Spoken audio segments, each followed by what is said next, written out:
عصف الأنين بداخلي كم مرة قد ذاق قلبي من أسى محن تمر وكم كرهت مصابها لكن رأيت الخير يسكب في أنا كم مرة قد ضقت من عظم البلاء. بسم الله الرحمن الرحيم. الحمد لله رب العالمين والصلاة والسلام على نبينا محمد وعلى آله وأصحابه ومن تبعهم بإحسان إلى يوم الدين ما بعد. Assalamu alaikum wa rahmatullahi wa barakatuhu. I'm back once again responding to the usual suspect. Now you might be wondering, Hajji, what's this look? This is the Pashtun look. One of my dear brothers presented this hat as a gift to me. Wallahi alhamdu minna. And this waistcoat is, similar to what we wear, obviously as of Pakistani descent, and our Pashtun brothers, we wear these kind of waistcoats. It's very, very traditional, as a smart wear. So, going back to the roots, I've done an ancestry check as well, and I think 35% of my,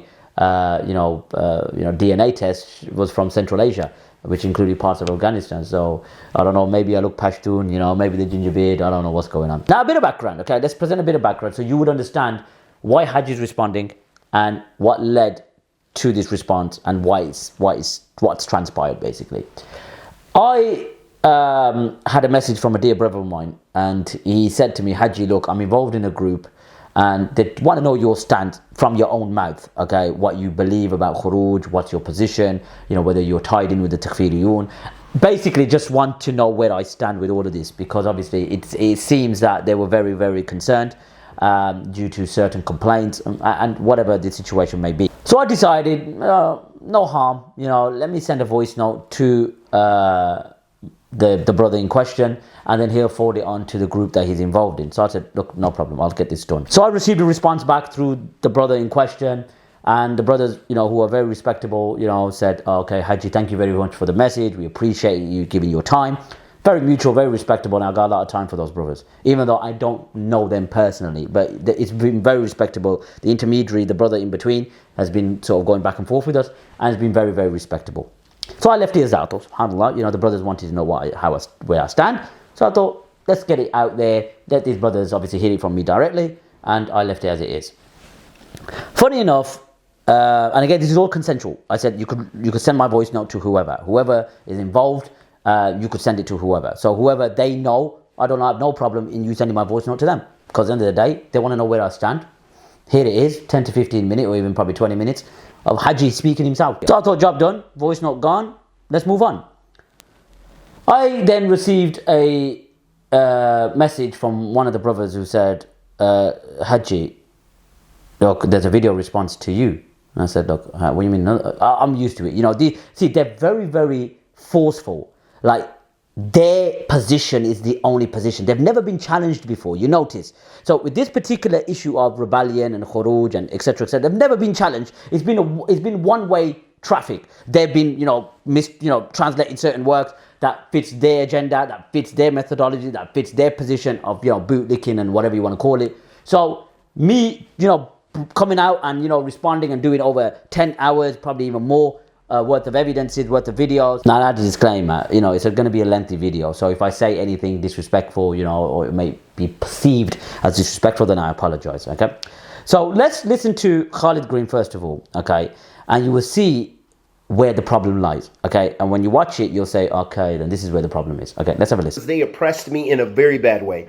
So I thought about doing this with Hajji, but then I just said, it's not that serious to me. And I'm not going to read. I haven't read what he said. I've never seen his videos.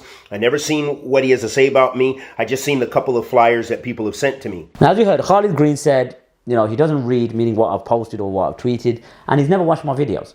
And that shows the problem right there.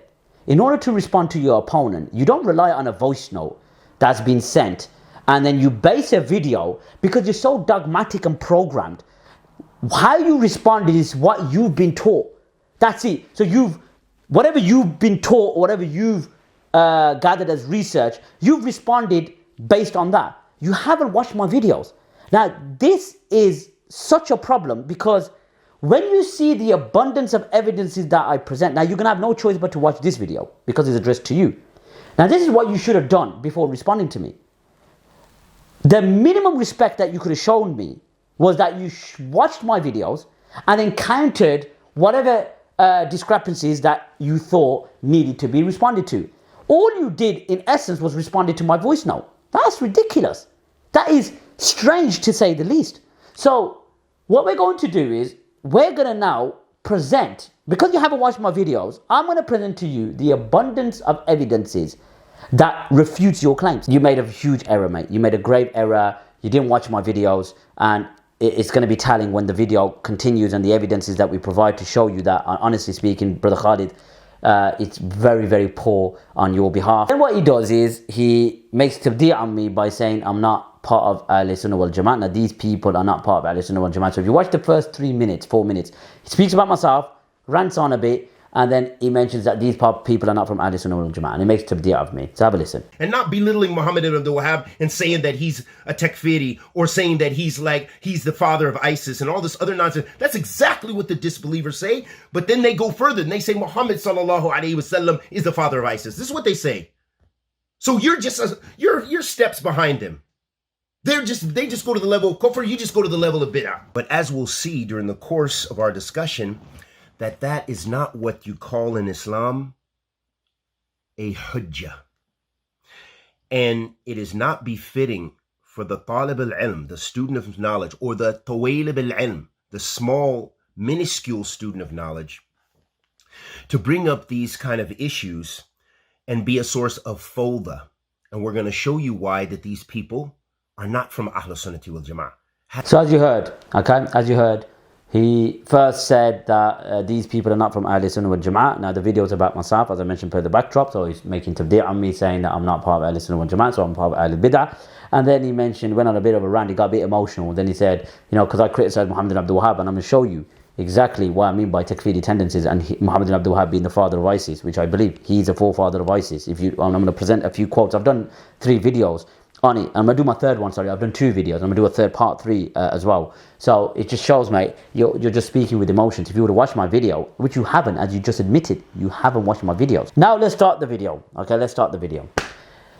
Unfortunately, with the Super Salafee and the Madakhila, which I don't separate, and he does fall into this category of Super Salafee, dogmatic, his way or the highway, this safe sex syndrome that they carry around. Again, obviously, it's a definition that I could expand on, but I don't want to do it in this video. Now, this video is kind of shocking, to be honest, very shocking. Kind of surprised that he even made these statements regarding, using the ahadith to justify, massacres. Basically, he's using ahadith of the Prophet Muhammad ﷺ to justify massacres or genocide of Bashar al-Assad, Gaddafi, and Saddam Hussein. I'm absolutely gobsmacked. Have a listen.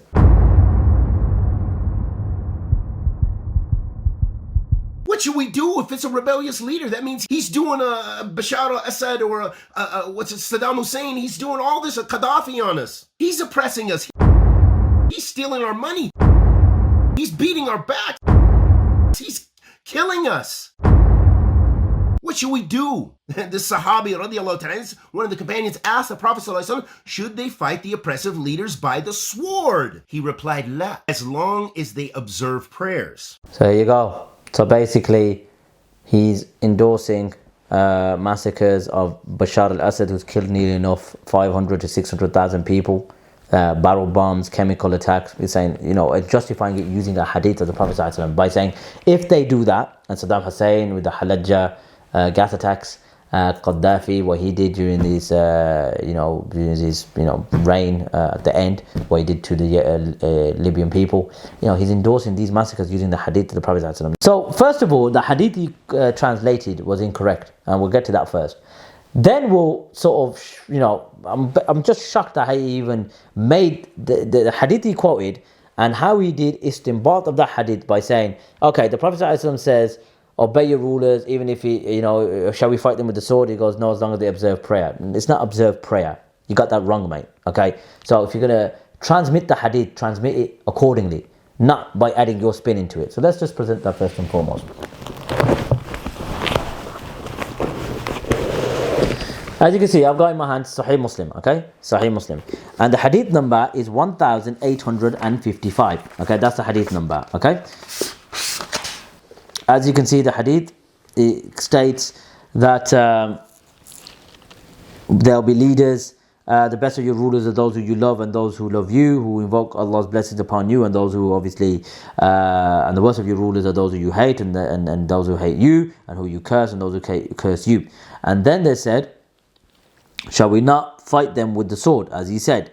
And the Prophet ﷺ actually said, La ma aqamu fikum as-salat. Okay? No. Providing, or as long as they establish the prayer. Okay? La ma aqamu fikum as-salat. Not observe the prayer. So, you translate the hadith wrong. Now, we're going to get to this. La ma aqamu fikum as-salat. Does that just entail prayer, or is that comprehensive? Okay? Because you said observe prayer. It doesn't say observe prayer. It said establish prayer. Okay? Two different things. So what I'm going to do, I'm going to explain the statement according to Imam al-Nawawi, rahmatullah alayh. And as you can see on screen, shall we not fight them? And the Prophet said, no, la ma sallu. What does Imam al-Nawawi say? Subhanallah al-Azim. What did Imam al-Nawawi say? He said, فَفِيهِ مَعْنَى ما سبق أنه لا يجوز الخروج على الخلفاء. He says, and in it is a meaning that we've stated before, that is impermissible to fight or rebel against who?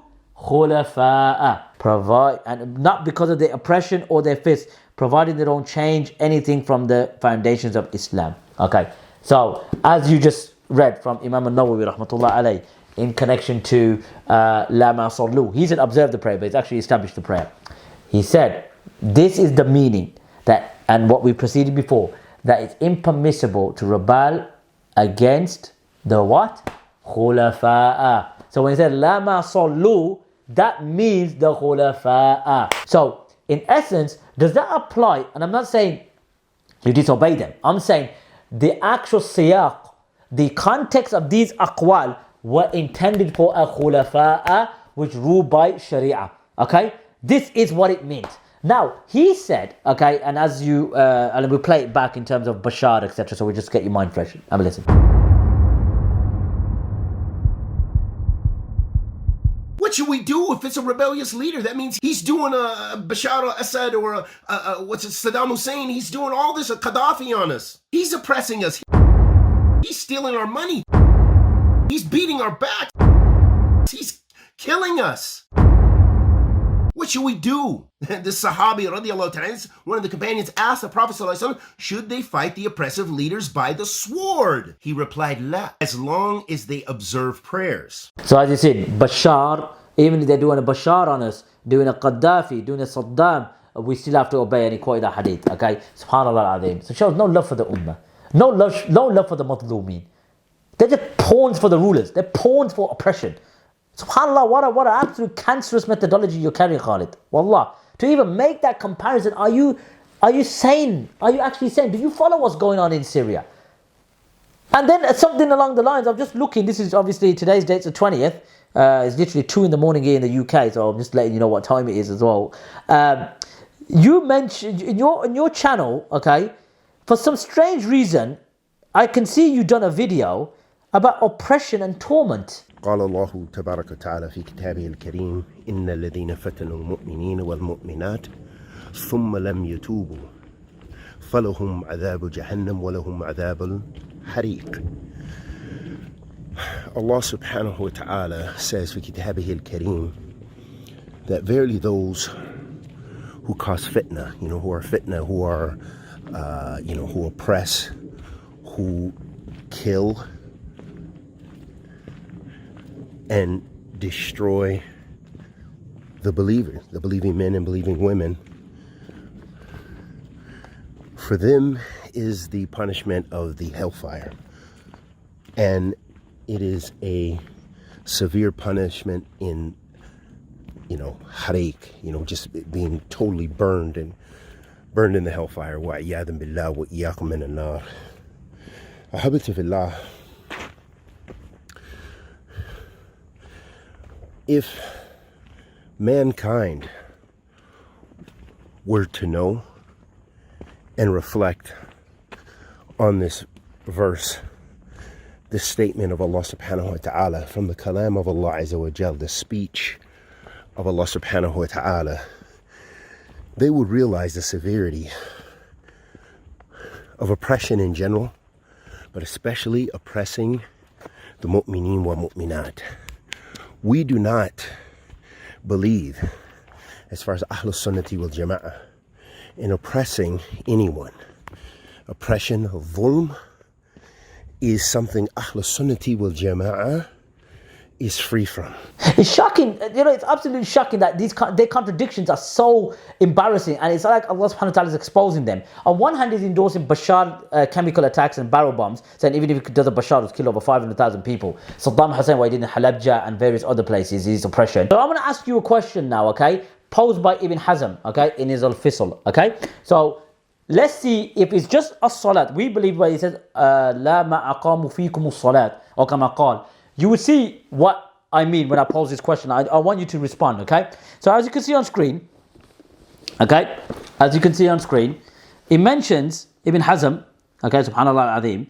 He says, it is said to them, what do you say about a sultan who puts the Jews in charge, makes the Christian his army, meaning in charge, forces the Muslims to pay the jizya, raises weapons against Muslim children, demands Muslim women to fornicate, holds arms against Muslims, captures their women and children, and is publicly perverse with them. And he's basically, in all of that, he still agrees with Islam outwardly and continues to pray. What would you do? So what would you do, my friend? So this is according to your standard, okay? Ibn Hazm answers the question. Obviously, it says, look, whoever says this and that, etc. But we're not gonna go into Ibn Hazm's explanation. Why? Because I want you to come back to me. So let's read it out again, okay? Let's read it out again, as you can see on screen. He says, it will be said to them, what do you say about a sultan who puts the Jews in charge, makes the Christian his army, forces the Muslims to pay jizya, meaning the tax, raises weapons against Muslim children, demands Muslim women to fornicate, holds arms against Muslims, captures their women and children, and is publicly perverse with them. And in spite of all of that, he agrees with Islam outwardly, and continues to pray. Okay, so according to you, he could butcher us, he could do whatever he wants, and he could do all of this as well. So according to you, if he does all of this, remember, he outwardly professes Islam and continues to pray. Okay, so what would you do?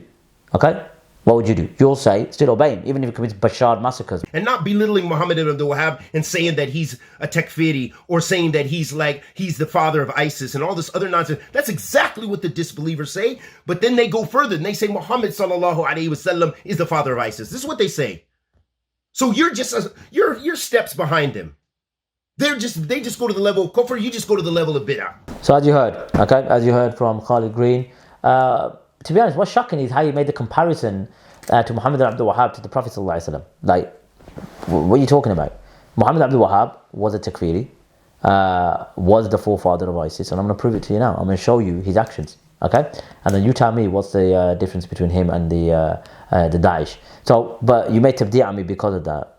Where's the evidence from the Quran and the Sunnah to make tabdi' on me for me to critique Muhammad Abdul Wahhab's actions? And I presented over an hour and 20 minutes worth of evidences to prove that he was the forefather of ISIS. I believe that, based from his actions. Again, from his creed and from his aqidah, I take it. Don't get me wrong. But and this glossy image of Muhammad Abdul Wahhab, meaning his life and actions, is just a joke. They've kept the secret for so long.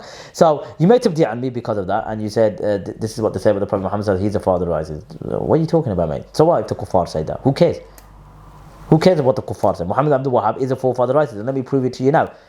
So go back into the books that I'm going to present now, and go read it for yourself. Go into the chapters that I'm going to present, okay? And then you tell me if these actions are not the actions of ISIS, okay? As you can see on screen, we've got the book, Tariq al-Najd, okay? Tariq al-Najd by Ibn Ghannam, okay? And in the chapter of Al-Ghazawat, as you can see, go to the chapter, mate. Don't take my word for it. So basically, this tribe came requesting to enter into Islam. And basically Muhammad ibn Abdul Wahhab was heard of this and thanked Allah subhanahu wa ta'ala and honoured them and honoured their delegation. And he sent with them Abdullah bin Fadil to teach them the Tawheed and Ahkam. So just to stop there. So basically this tribe came to accept Islam. Okay, we're going to accept Islam. Okay, they were apostates, so they come to accept Islam. Muhammad ibn Abdul Wahhab was happy, and he basically sent this person to go teach them the Ahkam and the Tawheed. Listen to this, Khalid Green. Make notes. He says that they stayed for 6 months and then they become apostates. Okay, so they become apostates. Why they become apostates? Weren't they supposed to learn the Tawheed and the Ahkam? Anyway, let's carry on.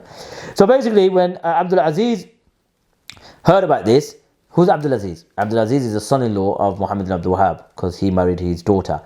He got an army ready by this person called Suleiman, and he went to fight them. Okay, these murtaddeen. So they embraced Islam. 6 months later, they apostated. No reason why they apostated, but they apostated. Okay, go figure.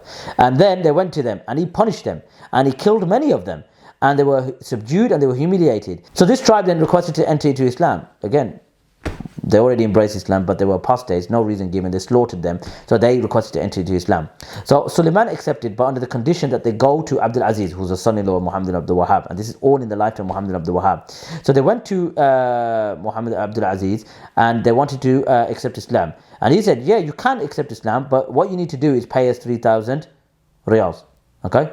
And before you can do that, you need to pay us 1,000 up front. And they accepted. Okay? So hold on here. So this is acceptable? You know, go around, or you know, you murtaddin. Okay, I will embrace Islam, no problem. Go teach them the ahkam. They were 6 months they were in Islam, apostated just like that. So then what happened was, when they apostated, again they were already murtaddin, so they came into Islam, they apostated again. So then the son-in-law Muhammad Abdul Wahhab went and slaughtered them, killed them, and then they wanted to enter Islam again. Okay, so they wanted to enter Islam again. So he said, no, you're going to pay me 3,000 riyals to enter Islam. And when you enter Islam, you have to pay me 1,000 up front, but you have to conditionally agree that you have to pay me 3,000 riyals. Okay, no problem. Now what we'll do is we'll show you how bloodthirsty they were. Let's see Khalid Green. You know, again, I got 2 videos. If you haven't watched, go watch it. There's more on there. I could present another hour worth of crimes of Muhammad ibn Abdul Wahhab, blood-stained activities similar to Daesh. But anyway, let's carry on. So basically, they went to a place east of Al-Ahsab, okay, and the Muslims basically defeated them, okay, and they basically controlled the pathway. So they went and they couldn't go anywhere, okay, so they stayed in their houses. So then the Muslims, again, everyone else was kuffar, they were the only Muslims. When they entered into their houses, they killed them with extreme killing.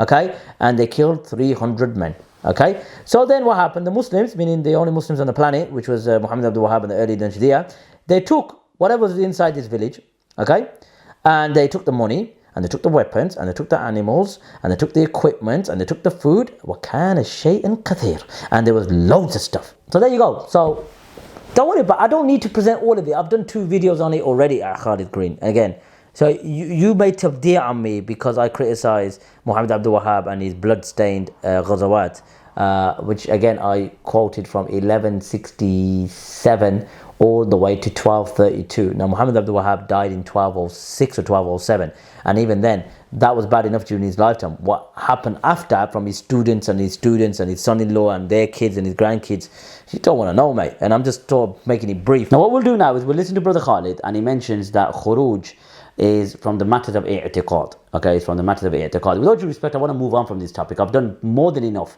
videos, but I think this will be like one of my last responses to this whole matter of Khurooj. Don't get me wrong, I'll be talking about it indirectly because of certain principles that they hold, which will be connected to it, but I won't be addressing individuals as I did before. It will be more, I'll move on from that, and I'll be discussing other matters as well. So let's listen to Brother Khalid first of all. In general, what we find is people who speak about these issues and bring up topics and try to wiggle through important usul i'tiqad, because this is the foundation principle. This is why you find this in the books of creed, this issue of rebelling against the leader. So you heard Brother Khalid mention that this is a matter of creed, and it's a creed. It's from the principles of creed. It's i'tiqad, it's creed, etc. So who does that remind you of? What rhetoric is he spewing? Similar, exactly the same as Shamsi, exactly the same as Dawah Man, and all the rest.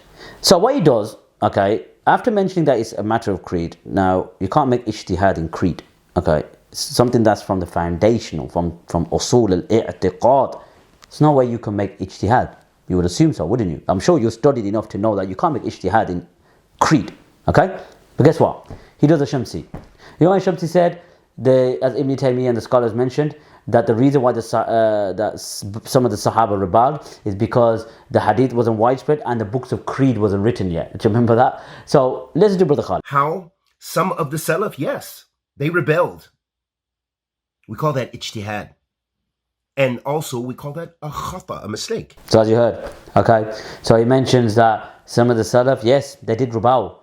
We call that ijtihad. Okay, so something from the usul al-i'tiqad, something that's creed, is foundation, is rooted in creed. How can you make ijtihad? Okay, how? Now, ijtihad is done in matters of fiqh. You make ijtihad based in matters of fiqh. Okay, so if this is creed, how can the companions make ijtihad? It's impossible. You can't do it. Okay, and this is where you fall into grave mistakes, because you believe this is creed, but then you argue with ijtihad. You're contradicting yourself. So what I'm going to do now is play the video back where he says that this was a khata. And what we're going to do is we're going to go back to the books of the scholars, the early scholars, okay, and refute him in such a way that it's going to be really embarrassing. Have a listen. And also, we call that a khata, a mistake. So as you heard, he goes, we call that a khata, we call that a mistake. So what I would like to ask Khalid Green, because he mentions PhD quite a lot, my PhD. So what I'm going to do now for you, Brother Khalid, is this. That you said is a khata.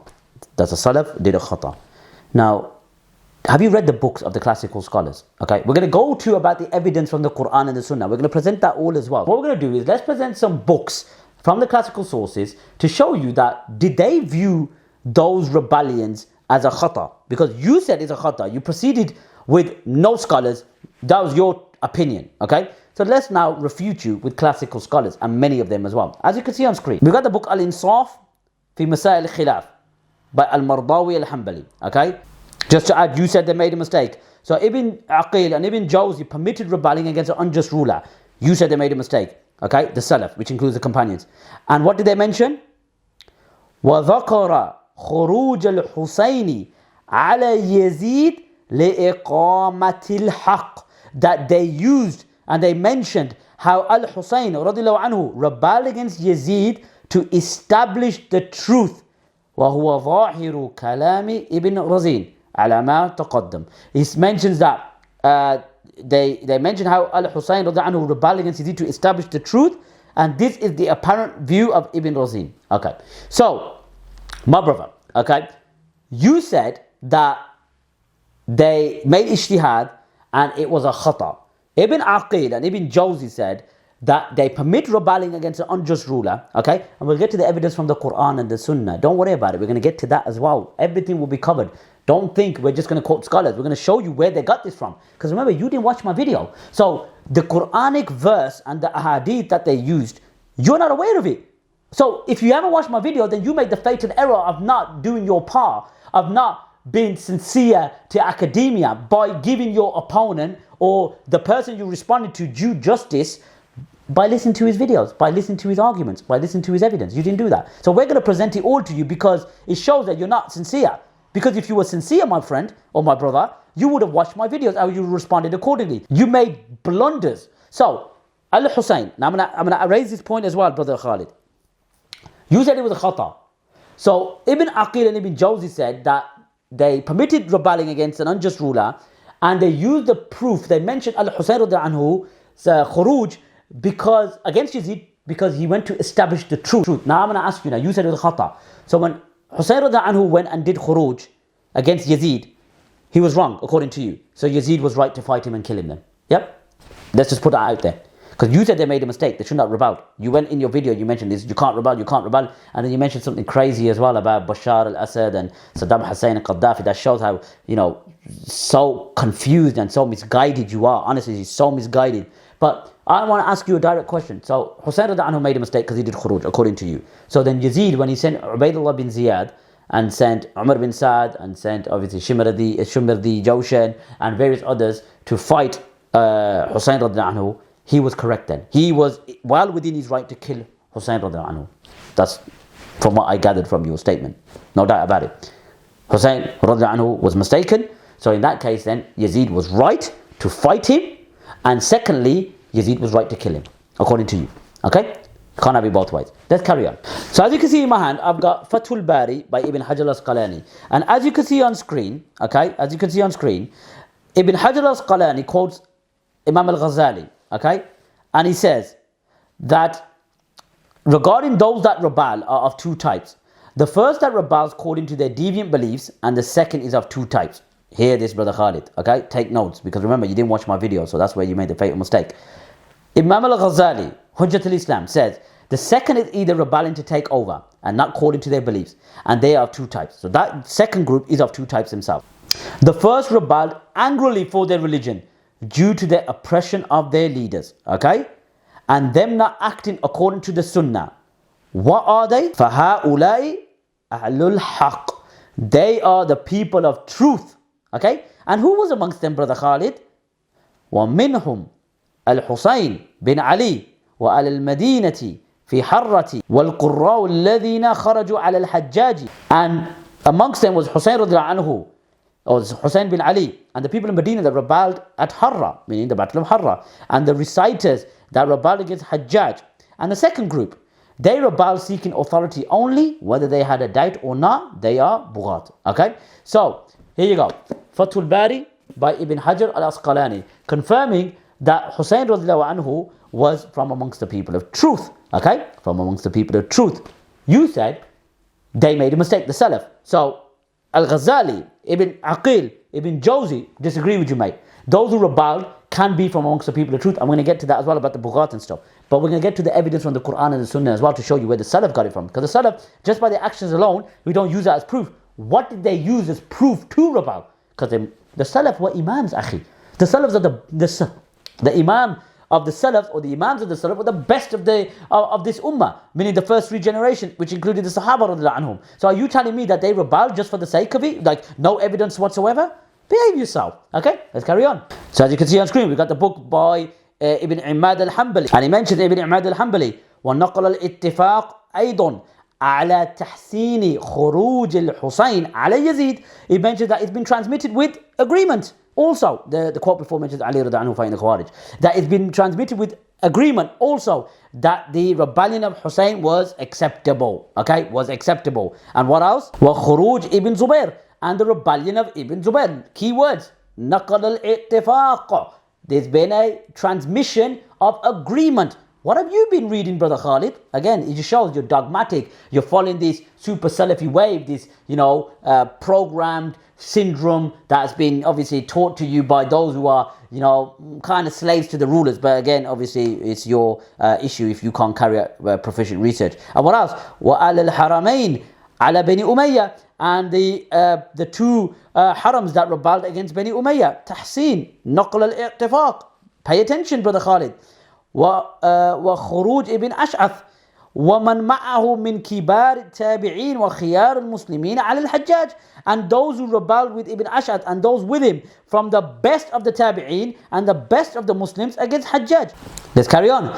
He mentions Ibn Imad al-Hanbali, ثم إن الجمهور راءوا الجواز الخروج على من كان مثل يزيد. And it's been transmitted with Jumhur, meaning the majority of the scholars, that they permitted rebelling against someone who's similar to Yazid and Hajjaj. And from amongst them, those who permitted rebelling against every oppressor.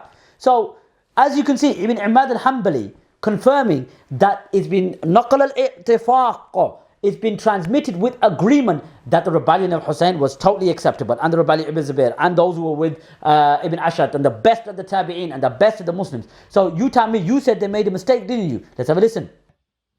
And also, we call that a khata, a mistake. So let me ask you then, Hajjaj and all those tyrants that killed major companions and major tabi'un were perfectly well within their right to kill them, okay? Because they made a mistake. So they had the right.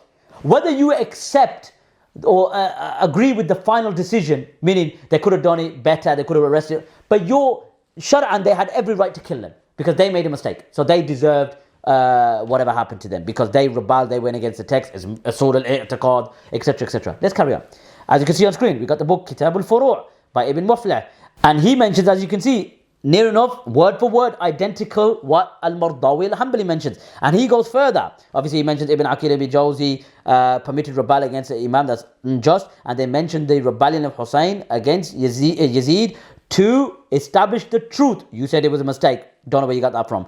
And then he mentions Al-Juwayni. He mentions that if a ruler or a tyrant makes his oppression apparent and it does not stop or does not cease, then it is imperative to remove him, even if it's done with weapons. Okay? So there you go again. Quite clearly confirming that the scholars, now we've got Al-Juwayni, we've got Ibn Aqil, we've got Ibn Jawzi, we've got Al-Ghazali, we've got Ibn Imad Al-Hanbali. Haven't stopped just yet. Let's carry on. You see on screen, we've got Muqaddimah Ibn Khaldun by Ibn Khaldun. And he mentions, as you can see on screen, he mentions that no, that verily what is executed of a transgressor's order are only what is lawful. Okay, or what is lawful. And fighting rebels, meaning Bughat, has a condition, a shart, which is what? The leader has to be just. Yakuna ma'al imam al-adil. Okay, it has to be from a just imam. And that is absent in our affair, meaning Hussein radiallahu anhu's rebellion. Okay, and then he mentions, so it is not allowed to fight alongside Yazid, nor was it allowed for Yazid. Indeed, this is an act was of the most extreme manifestations of his transgressions. And Hussein radiallahu anhu was a martyr, rewarded upon the truth and ijtihad, just as those Sahaba who didn't fight Yazid were also upon the truth and ijtihad. So once again, Hussein radiallahu anhu, when he fought Yazid, okay, he was well within his right to do so because he was upon the truth. You said he made a mistake because you said Salaf, they made a mistake. Hussein radiallahu anhu made a mistake. And again, I'm not sort of enforcing a Shia narrative. Of course he can make mistakes, but the mistake he made was from the Dunyawiyya perspective, where he trusted the people of Kufa. Yes, he made a mistake there, no doubt about it. He should not have trusted them. But Shar'an, he didn't make a mistake because many scholars have said he was upon the truth, and those tabi'un that rebelled against Hajjaj, they were upon the truth, and the major tabi'un were upon the truth. The kibar of the tabi'un were upon the truth. You said mistake. Let's carry on. We got the book here, Tarikh al-Islam by Imam al-Dahabi, and listen to this. And he mentions that Hussein radiallahu anhu went out from Mecca to go to Kufa to seek the Khilafah. I'm going to pause there for a second because I'm going to address Brother Khalid, okay? As you just read from Imam al-Dahabi that Hussein radiallahu anhu left Mecca to go to Kufa to seek the Khilafah. Now the recognized Khalif at that time was who? It was Yazid, recognized. He didn't deserve it, no doubt about it. Ibn Umar was alive, Ibn Abbas was alive, Hussein radiallahu anhu was alive, Abdullah bin Zubair was alive. He didn't deserve it at all. But he was a recognized Khalif. Many of the Amsar pledged to him, and he was a recognized Khalif. Now as we know, Hussein radiallahu anhu left Mecca when he got the letters. We don't want to go into the history because I've done a video on it, but I just want to address you to show you how your Super Salafee syndrome always will let you down and you will always get exposed. So Hussein radiallahu anhu left to seek the Khilafah.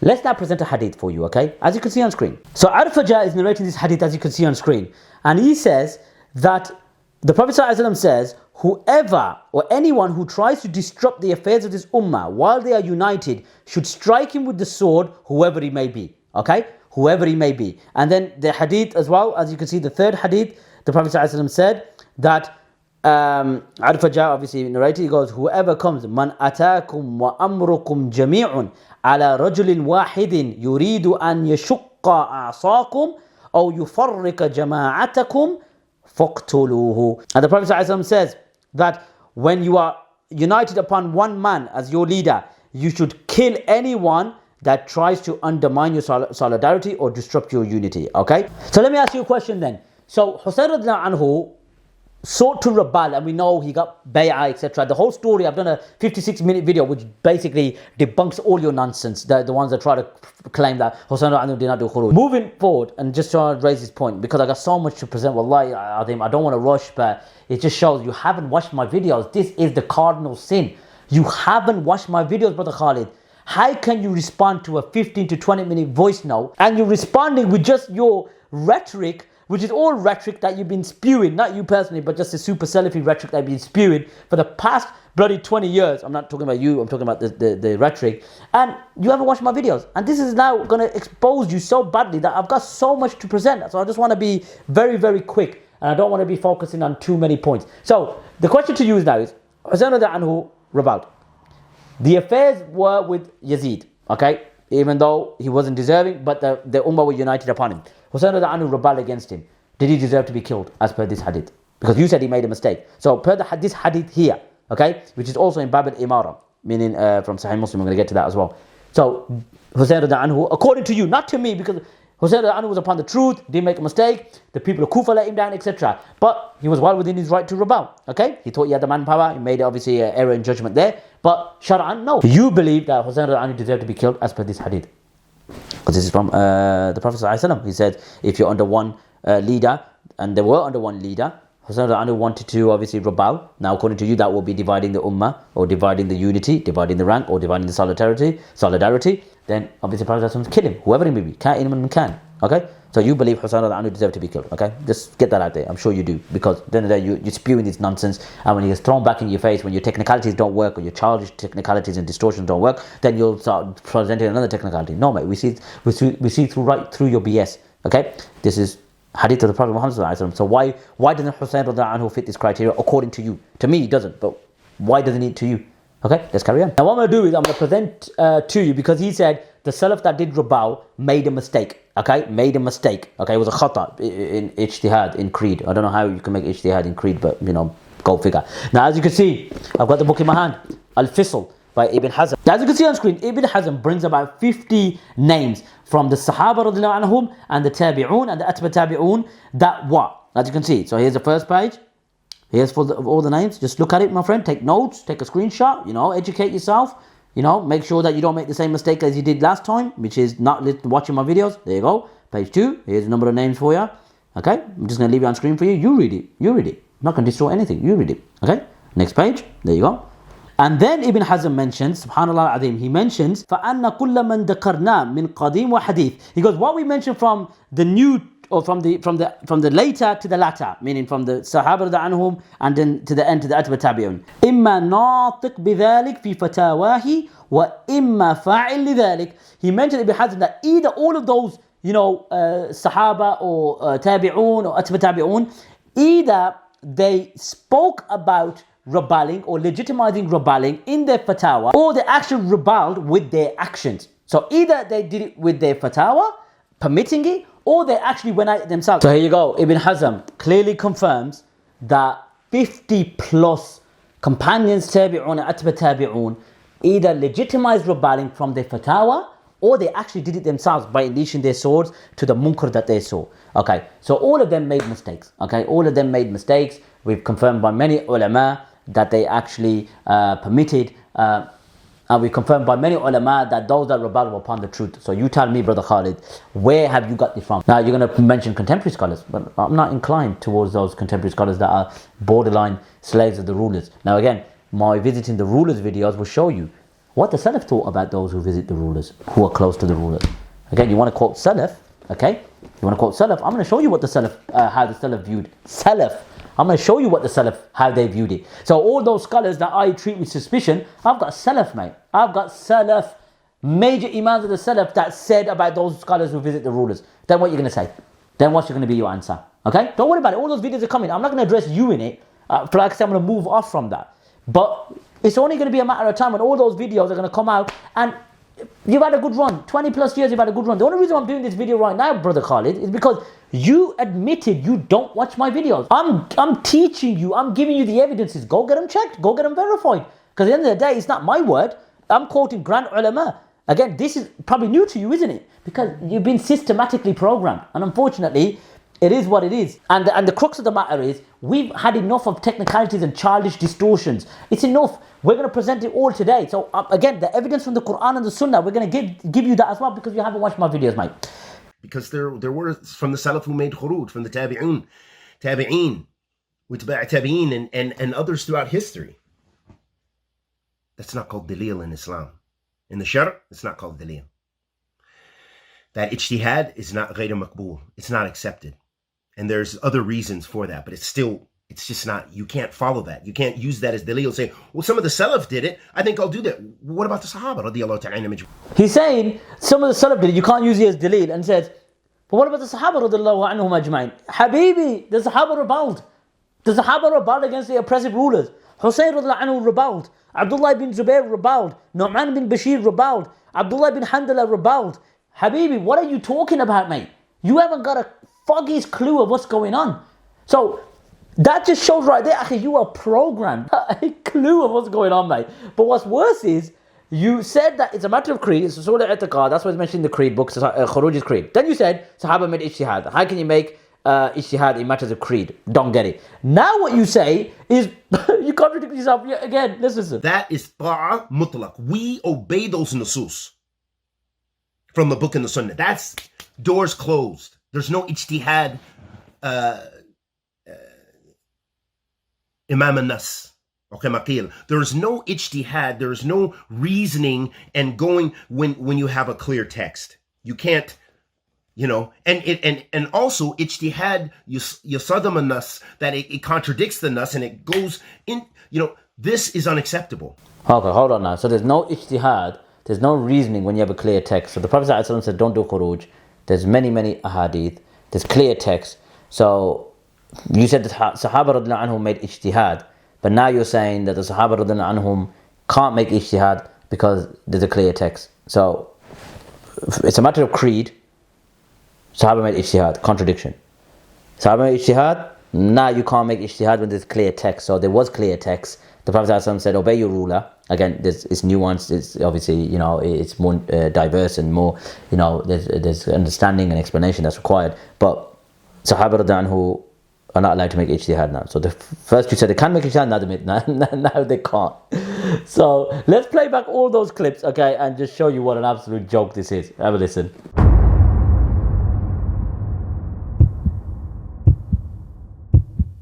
This is why you find this in the books of creed, this issue of rebelling against the leader. Some of the Salaf, yes, they rebelled. We call that ijtihad. And also we call that a khata, a mistake. That's doors closed. There's no ijtihad, there's no reasoning and going when you have a clear text. I don't even want to repeat back, mate. It's just so embarrassing. Honestly, it's just a joke. But what we'll do now is we'll move on. Okay, we'll move on. So what we'll do now is move on to his main objection, and we'll counter that because, as I said, he hasn't watched my video, so it's just basically responding to Khalid Green direct because he will watch it this time. He ain't gonna have no choice. So let's have a listen. Because we're ordered as Muslims to follow what? Kitab wa Sunnah. And as the scholars mention, what? What are the maratib al-dalil? The scholars mention the masadir al-Islam, you know, or the master of Islam, the source of Islam is the Quran, is the Sunnah, is the ijma'. And the ijma' even has some variations interpretation of what we mean by ijma', the consensus. But we were referring to, as many of the Salaf did, the ijma' of the Sahaba. So as you heard, Brother Khalid mentioned that the sources of the deen, the masadir of the deen is the kitab was sunnah and the maratib al-dalil. You know, he mentions about ijma' and he mentions so many stuff as well. So what he's arguing is that basically there is no proof, okay, the actions of the Salaf or the Tabi'un, because he does acknowledge they made Khurooj. So their actions alone is not as evidence because there weren't no text to back it. So what he's arguing is that basically there is no text. So when the Sahaba radhiyallahu anhum, but he doesn't even believe the Sahaba radhiyallahu anhum did Khurooj, because from that statement there, that embarrassing statement, he believes that the Salaf did it in terms of the Tabi'un. So there is no text according to him, okay, from his feeble understanding.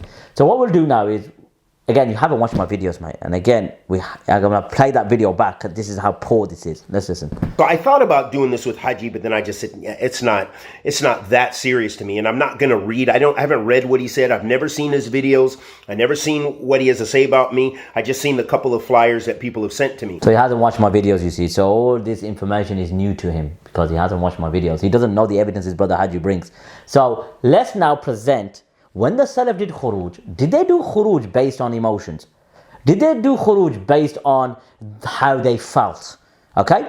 Or did they use some text, okay, from the Quran, okay, to then carry out their rebellions or their Khurooj, okay? So let's just present this so you understand, okay? In my hand, I've got Al-Istithqar, okay?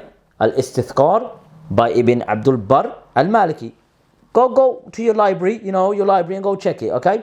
As you can see on screen. He mentions, okay, Ibn Abdul Barr, he mentions, and I'm just going to read it out in English because I've done this so many times, but it's just for Brother Khalid, so at least then he has the evidence. As for the Prophet ﷺ saying, okay, do not struggle, with power from its rightful owners. Now look what he said. The people differed on that, meaning the scholars of the Sahaba and the Tabi'un differed.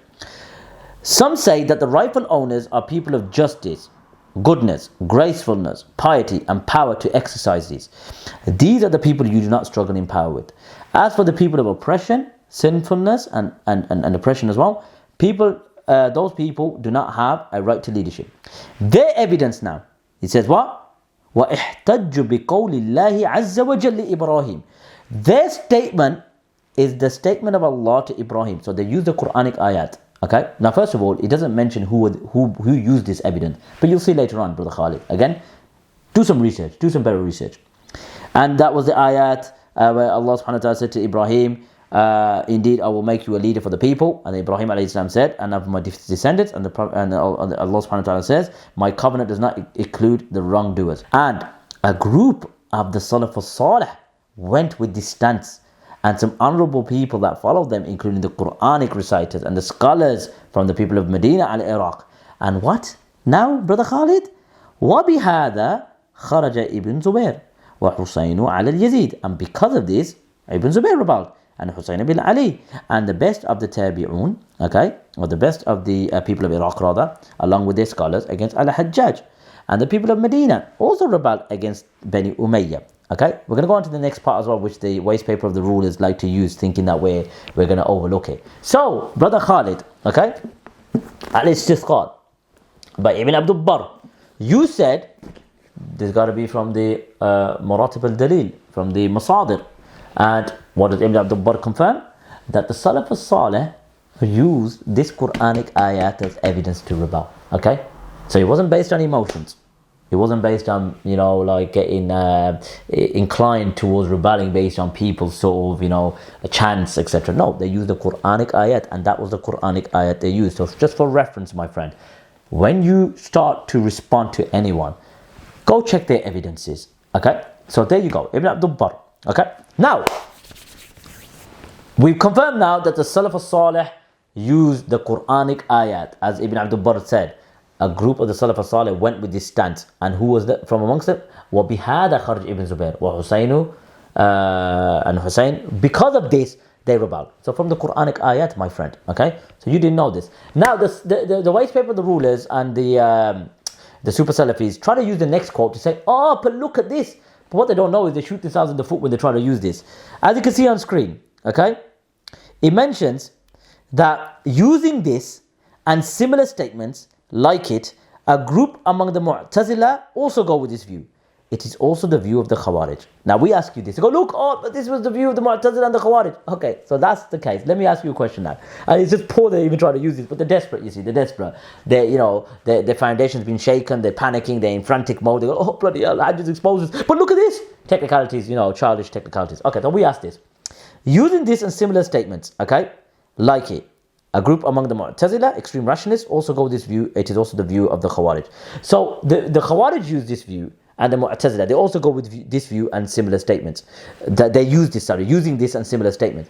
So did the Sahaba have Khariji tendencies then? Did the Sahaba and the Salaf al-Salih have tendencies of i'tizal? They had the tendencies of the Mu'tazila, because using this and similar statements. So the Sahaba used it, the Salaf used it, the Salaf al-Salih used this, but the Mu'tazila and the Khawarij used it as well. Now, the difference is, they did this to forward or to proceed with their deviant beliefs. So even though they use these Quranic ayahs to further their misguided agenda, the Salaf al-Salih also used this, but they did it with truth. They did it with haqq.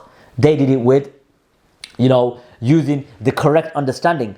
The Mu'tazila and the Khawarij, when they used these verses and similar verses to it, they were upon batil. So I ask you, if you're going to use this and defend your position by saying, oh, but look what Ibn Abdul Barr said. So did the Sahaba have Khariji tendencies then? Because the Khawarij used these verses. And the Khawarij used these similar verses as well. And the Mu'tazila used these verses. So the Sahaba and the early Salaf that did rebel, they had Khariji tendencies, and they had tendencies of i'tizal, of the Mu'tazila. You wouldn't agree, would you? You would say, no, of course not. That's the point. That's exactly what I'm saying. So you can't use this statement. So the Salaf did rebel and they used the Quranic ayat. Let's carry on reading. And listen to what Ibn Abdul Barr says. He goes, but as for Ahl Sunnah wal Jama'ah and their scholars, they say the leader must be gracious, knowledgeable, just, and have a strong personality. If this is not possible, or if not found, it is better to obey the unjust ruler than to rebel against him, because rebellion replaces security with fear, it causes bloodshed. These calamities are greater than being patient with the oppressor. So there you go, Ibn Abdul Barr in his Al-Istithqar. So there you go, my friend. We hold the position it's better not to do khuruj. I've said this constantly, and you haven't watched my videos, and you said as well yourself, it's better not to do it. I've been saying that all along, Khalid. All along. It just, again, I'm sorry, you are programmed as a super Salafee. I don't see you any different to the Madakhila, my friend. Unfortunately, I don't. Agree or disagree, that's how I feel. So there is nas. It is mansoos according to the Salaf. From their understanding, isn't their understanding the best? Now again, I'm not calling for khuruj. And whenever the Sahaba radiallahu anhum said, do not do khuruj, like Ibn Abbas, when Husayn radiallahu anhu was on the way out, and Sa'id ibn Musayyib, and various others, they didn't even use the hadith that you guys use. Sunnah Tirmidhi, okay? Sunnah Tirmidhi. I will show you who went with this view, okay? As you can see on screen. Hadith number 1421. The hadith narrated by Sa'id ibn Zayd. He said, I heard the Prophet ﷺ say, Man qutila duna malihi fahuwa shaheed. Man qutila duna dinihi fahuwa shaheed. Man qutila duna damihi fahuwa shaheed. Man qutila duna ahlihi fahuwa shaheed. Whoever is killed for his wealth is a martyr. Whoever is killed for his religion is a martyr. Whoever is killed for his blood, meaning protecting his blood, is a martyr. Whoever is killed for his family is a martyr. Okay, so there you go. Sunnah Tirmidhi. Okay, clearly shows that whoever is killed for his religion is a martyr. Whoever is killed for his religion, amongst others, mal, dam, ahl. So whoever is killed for these reasons is a martyr. Okay, so who went and rebelled for their religion? Okay, because you could say, all right, then that's fine, we agree. But where are you taking this? Let's show you now who from the Salaf took this ahadith rather, placed it in front of their eyes and rebelled based on that, as well as using the Quranic ayat as well. So it is mansoos, it is textually proven. Let's carry on. As you can see on screen, you got the book Sir al-A'lam al-Nubala. It mentions that they asked someone, who is Hassan bin Salih bin Hay? They said, if you were to ever see him, it will remind you of Sa'id bin Jubair, or he resembles Sa'id bin Jubair. Okay, so this is one of the scholars mentioned, Al-Hassan bin Salih bin Hay. Look what Imam al-Dahbi says. Qultu, he says, Baynahuma qad mushtarik. He says between them there are similarities, which is Al-Hassan bin Salih bin Hay and Sa'id bin Jubair, that they have resemblance, which is they have similarities rather of knowledge, worship, and rebelling against the oppressive ruler due to religious conviction. Okay, due to religious conviction. Now, as you know per the hadith, whoever is killed for his religion, okay, is a martyr.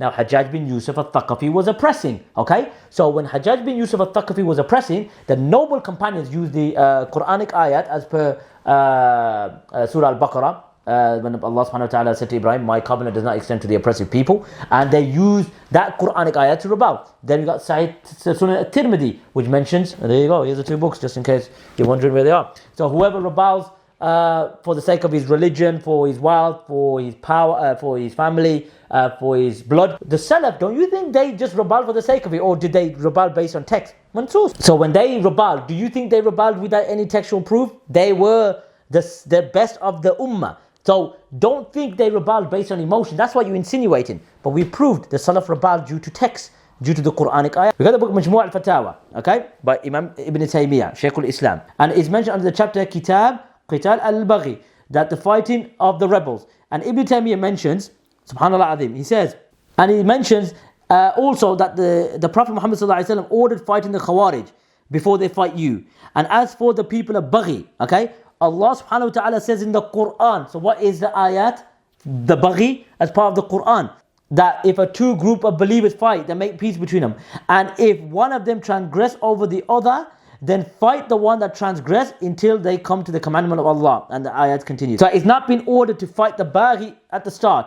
And if they start the fighting, then it's not ordered to fight them. It's not been ma'mur to fight them. And if they do fight, then you make peace between them. And then he carries on and he mentions obviously that the Bughat is different from the Khawarij, etc, etc. So the word Baghi or Bughat comes from the ayat from the Quran, which said, فَإِن بَغَتْ إِحْدَاهُمَا عَلَى الْأُخْرَى, that the one that transgresses or rebels against the other. So that's where it comes from. So it's mansoos, the Bughat and the Baghi. So you see, now let's quote Ibn Taymiyyah in another passage, as he states, وَأَمَّا جَمْحُورٌ آل العلم يفرقون بين الخوارج المارقين وبين آل الجمل والصفين وغير آل الجمل والصفين. And then he mentions that they obviously made a difference between those who are in Jamal and Safin and those other than Jamal and Safin, and those who other than Jamal and Safin, bear that in mind.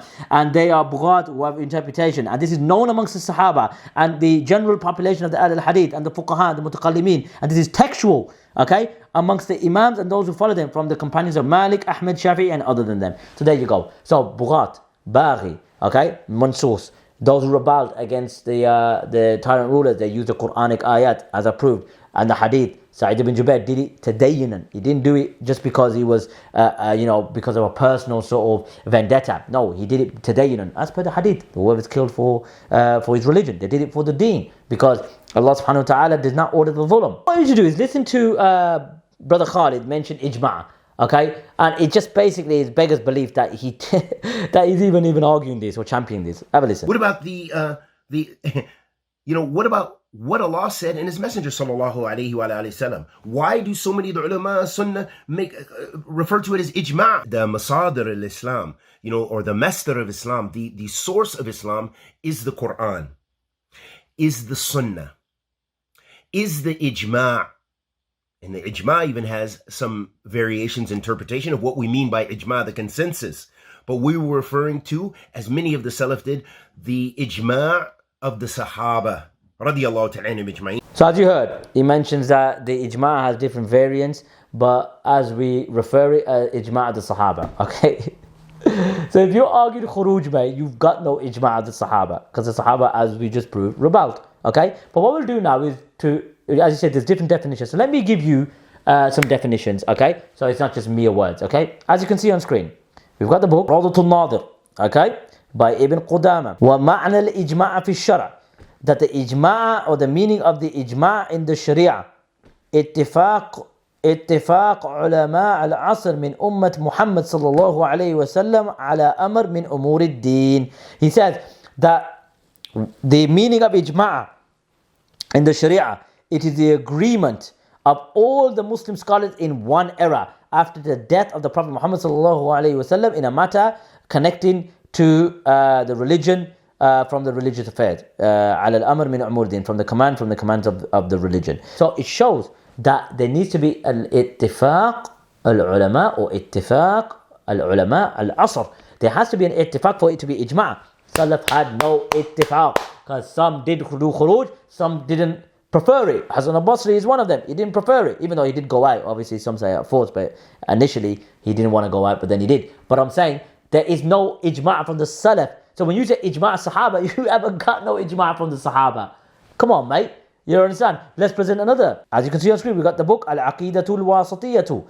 He mentions that Ibn Taymiyyah, he says, وَالْإِجْمَعُ الَّذِي يَنْضَبِطُ هو ما كان عليه السلف الصالح. Ibn Taymiyyah, subhanallah, says in the Aqidah Wasatiyah, the type of ijma' that is to be accepted, ينضبط, okay, ينضبط, is that of the righteous early generation. Because after their time, there was a great deal of disagreement, and the ummah spread far and wide. There is no ittifaq al-sahaba, mate. There is no ijma' al-sahaba. So again, you just shot yourself in the foot. Poor research. The box-headed sort of Super Salafee syndrome hasn't really done you any favors, mate. But let's carry on. And if we look at this issue of rebelling against the leader, which is very clear, and the scholars mention it as an asl min usula ahl sunnati wal jama'ah, it's clear. So that means you have to search and run and hide and jump over fences and look and grab athar here and athar here from the Salaf in order to try to legitimize your wanting to rebel against a wicked leader. And then you giving it such a level, all these other tafsilat, which some of the ulama, we got to give you credit. Some of the ulama, they did in the past. And we have examples, yes, of the Salaf, meaning the tabi'een and some of those later generations who rebelled. We have examples of great imams of Islam. But that doesn't mean it's correct, because it's not dalil. And as Hasan al-Basri mentioned, and many others, it would have been better, he mentioned about some of the, I didn't see any good in them ever. Some of the people wanted to make Khurooj, and they did, and they were killed. That it's better to be patient. It's better to be patient. And that goes in accordance with the nusus. That's what we're concerned with. So as you heard Khalid Green say, and he quoted Hasan al-Basri, etc., and he goes, it's better to be patient. Once again, Khalid Green, if you watched my videos for the past year and a half, I've been reiterating that since the get-go. I've been saying that consistently. It's better not to do it. But there's no ijma'. There is no ijma'. Because as I mentioned in my response to one of the other box sets sitting in Cricklewood, is ittifaq al-ulama al-asr. And I presented, and if you watch my videos, I presented from all the different tabaqat, all the different errors, and they were differing, and they were differing, and they were differing. It's no ijma', mate. Better not to do it. I agree with you. I concede that. But if you watch my videos, mate, you would have known I've been saying that all along. But then that's your error, isn't it? That's your box-headedness that didn't allow you to watch my videos. Now, the difference between me and your likes is that I request my followers to go watch your videos because I know it's full of technicalities and distortions. So I say to my followers, go ahead, go watch those videos and come back to me. Whereas Shamsi, Da'wah Man, you and your likes, oh, don't listen to him, we don't listen to Ahl Bidah. You made tabdi' on me, mate. Yeah, I don't know why you get emotional before. You made tabdi' on me. How dare you make tabdi' on me? And what? Just because I believe there's a valid difference of opinion, even though I'm not calling for Khurooj, and you would have known that if you watched my videos. You made tabdi' on me, mate. You took my haqq. What right have you got to take my haqq? What was my bid'ah? Just because I spoke about Muhammad bin Abdul Wahhab? That is an equivalent of making tabdi' now, to criticize Muhammad bin Abdul Wahhab? What kind of nonsense is this? And we criticize him based on text from the primary sources, from his actions. I'm going to present it to you as well. So you want to defend Muhammad bin Abdul Wahhab? No problem. We'll show you his actions. And we'll show you what he was getting up to. And I got another video coming as well, but just leave that to one side. I'm just going to deal with this slowly and gradually so we can move on because it's lengthy. I've done so many hours. It's boring now. Honestly, it's getting me bored.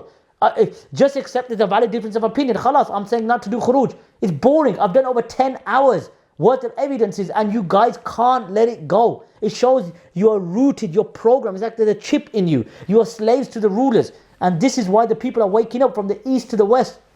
I get emails daily. I get messages daily. You know, there's a tide bi'idhnillah subhanahu wa ta'ala that's turning in our favor. It's over. Except there's a valid difference of opinion. You can't force that rhetoric down our throats no more. It's done.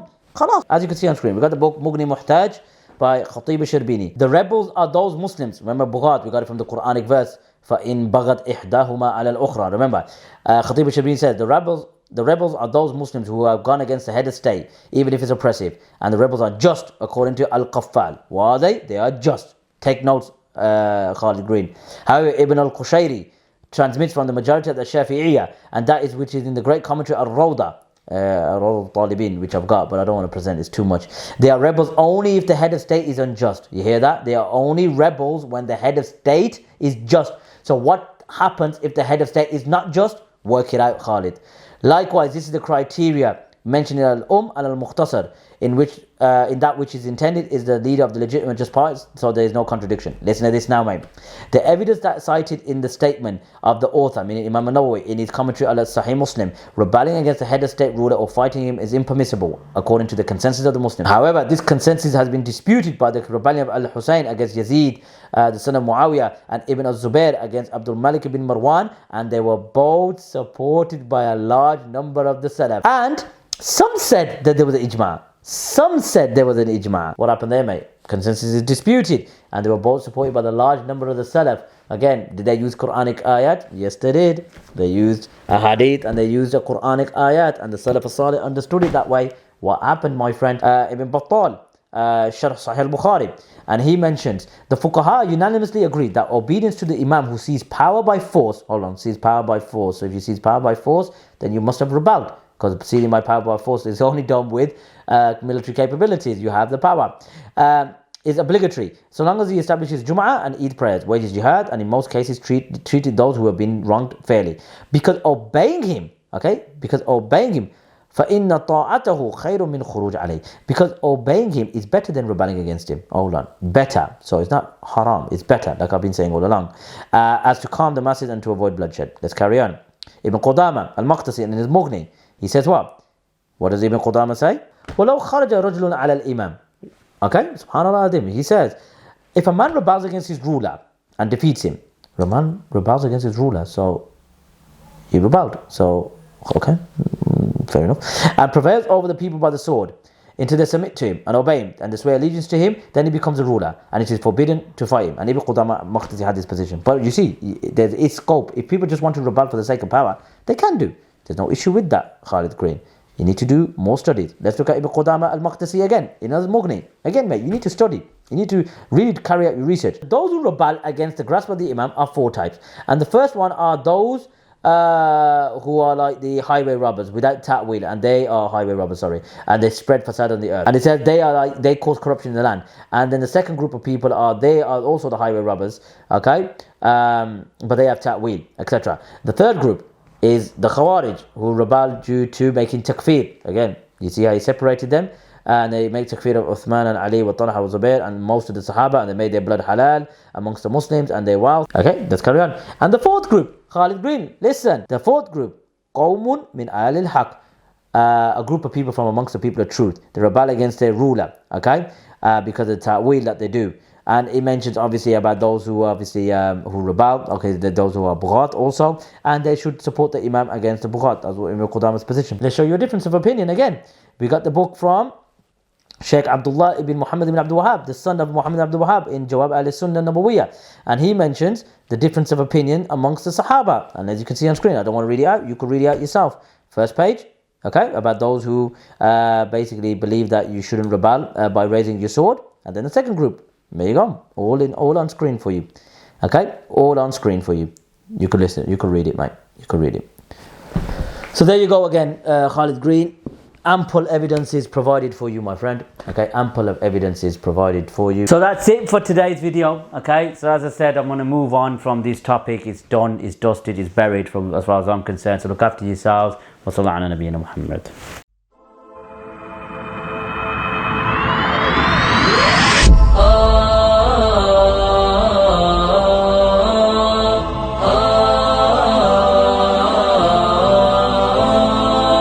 سعيدا كن فريدا عش بفخر في الحياة لا تبالي فالمعالي بالتحدي لا سواه كن سعيدا كن فريدا عش بفخر في الحياة لا تبالي فالمعالي بالتحدي لا سواه بالتحدي لا سواه حرر النفس ولا تحيا هباء يا ربيعا أنت والعطر الرداء حرر النفس ولا تحيا هباء يا ربيعا أنت والعطر الرداء خذ قرارا وانطلق لا تنتظر ليس كل الناس أهل للعلاء خذ قرارا وانطلق لا تنتظر